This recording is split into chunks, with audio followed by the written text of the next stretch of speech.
I'm a global macro investor who tries to predict how the world will change. Back in 1971, the United States used paper bills much like checks that had little real value. Instead of truly valuable money, the government promised you gold because it wrote more checks than it had gold in the bank.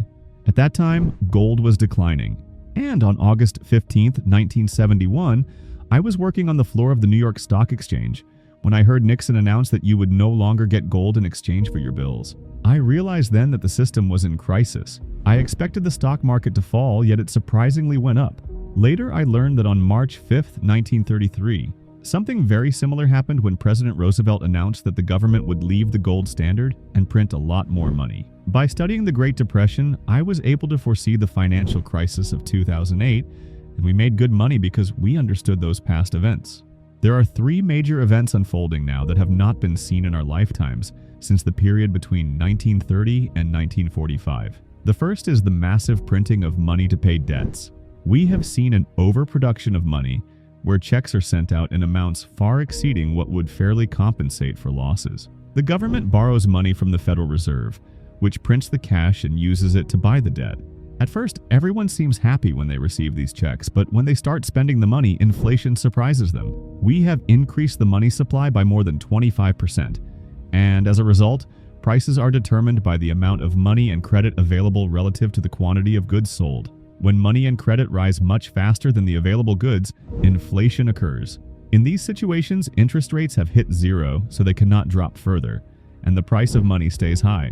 The second event is the growing internal conflict in the United States. The wealth gap and political fights are larger now than they have been since the early 1900s. We are nearly in a state of civil conflict, where populism is fighting against those who refuse to lose. History shows that when people become more devoted to their causes than to the system itself, the system becomes vulnerable. Today, political polarization is increasing. For instance, some people react strongly to decisions like those related to rights or social policies, while moderates are stepping back from political contests. This division means that if you have your money in a bank or a loan, sudden changes in the system could be as shocking as a bank seizing your home if you do not meet new rules.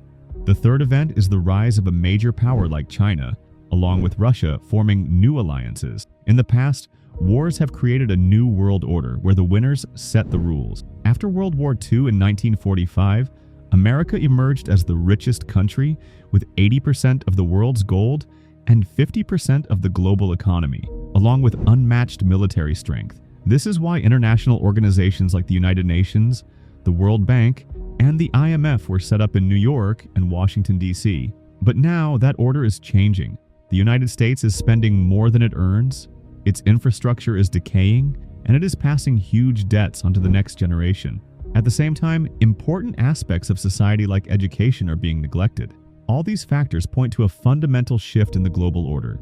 Today, the government prints money to pay debts, and everyone receives checks that initially make them happy. But as soon as the money is spent, inflation kicks in, causing prices to rise. This inflation is driven by the simple fact that the price of any good is equal to the amount of money and credit used to buy it, divided by the quantity sold. When we increase the amount of money much more than the goods available, prices go up rapidly. In such an environment, with interest rates already at zero, the system struggles to lower the cost of money and inflation worsens. Another major concern is how internal conflicts are intensifying in the United States. The growing wealth gap and political fights are the most severe they have been in over a century. We are experiencing something like a civil war in which one group of people believes they must fight for what they think is right, while another group refuses to accept any loss.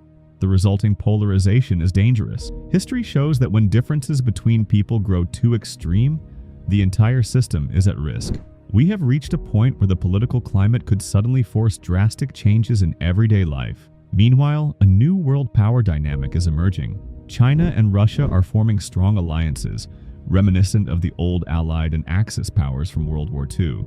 With these alliances, the winners of future conflicts will be the ones who set the rules. In 1945, America won the war and established the order we knew for decades. But now, with rising debts and a shifting global balance, that order is under threat. We are already seeing signs of change in trade, technology, and geopolitical influence, all of which hint at a new world order on the horizon. Trade is the exchange of goods between countries, bringing lower prices but also costs.